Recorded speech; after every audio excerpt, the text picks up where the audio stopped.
Evet.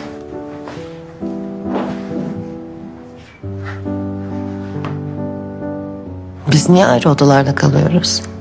Uzak Şehir dizisinde Boran Ecmel'in yapacağı hamleyle hapse girse dahi kurtaracak. Sadakat ise Boran'ı konaktan kovacak. Boran, Alya ve Deniz için sonuna kadar savaşacak. Cihan'ın işini bitirmek için harekete geçecek. Ecmel ise Boran'ın alboraların başına geçmesi için uğraşacak. Boran'ın geçmişine inildikçe ailesini sırtından vurduğunu da göreceğiz.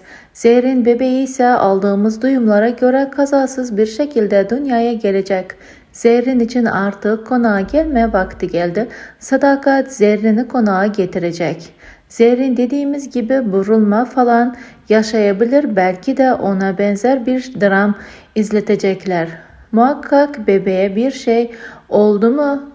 Olmadı mı diyerekten, fakat bebeğe bir şey olmayacak.